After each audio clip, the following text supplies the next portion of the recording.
we have our next question on the board. We have to solve the dE y prime prime plus 16y equal to 0. What did you notice in this question? Did you observe that the first derivative term of this homogeneous second order ODE is not there? The dy dx term is not there. Did you also notice that the mathematical sign between the second derivative and the y variable is plus? So what does that tell you?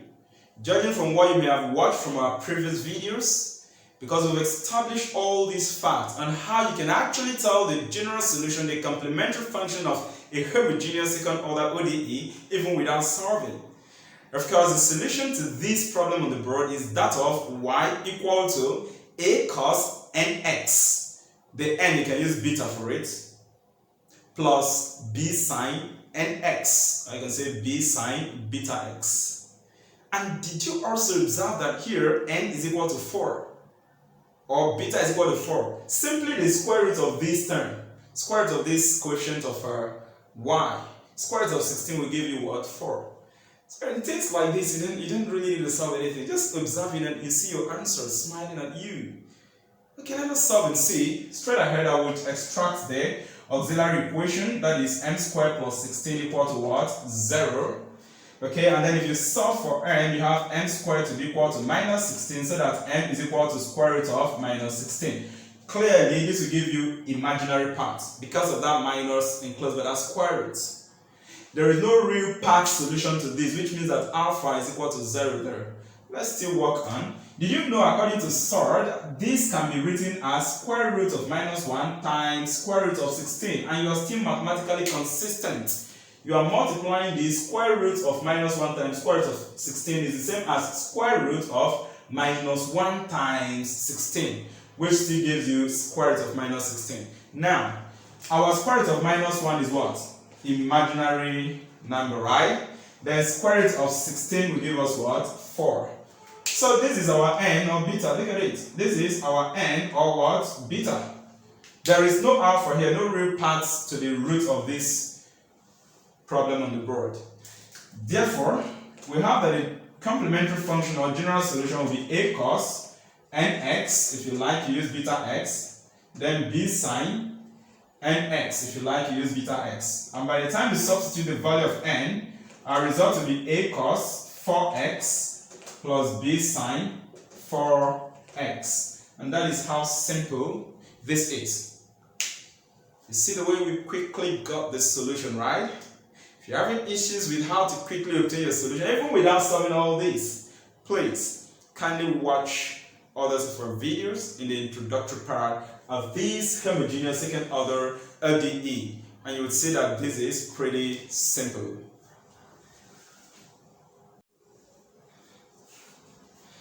And now we have the next question here on the board. Solve the dE, second derivative of y minus 7y equal to 0. What are you saying there on the board? How many terms do we have in this homogeneous second order ODE? Are there up to 3? No, only 2 terms. This first derivative is missing or seen on the board there. Okay, so let us write this equation the same as d²y over d squared x minus 7y equal to 0. And did you know that even without solving anything here, you know your general solution, the complementary function to this homogeneous second order ODE already? Please watch our previous videos on homogeneous second order ODE. We've explained all these concepts that will guide you even to determine your complementary function without solving. For example, this ODE on the board, alright, the general solution is that of y equal to a cos nx or a cos beta x plus b sine nx or b sine beta x. How did I know that? First of all, this homogeneous second order ODE contains only 2 terms, and the first derivative is missing. Then I observe that between the second derivative term and the variable itself, the sign there is what? Minus. So for such case, it is a cos nx plus b sine nx that works for it. Is that okay? But then let us solve this and see how we obtain the result. And in fact, even before solving the general solution to this, is a cos square root of 7x plus b sine square root of 7x. Just take square root of this 7 and that's all. Is that okay? Now let us solve. First of all, let's obtain the auxiliary equation. Here is going to be m squared minus 7 equal to 0. Then if you solve for m, you would notice that it's going to be square root of what? 7. Because transform minus 7 there becomes plus 7, then take square root of both sides. This is a real number, right? Good.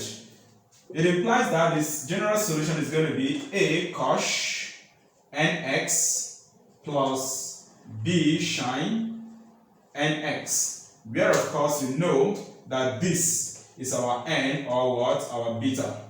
Either of them you choose to use here. Substituting therefore y is equal to a cos square root of 7x plus b sine square root of 7x. And that's the result. So you see that in general, most questions on homogeneous second order ODE, they don't need you to stress yourself.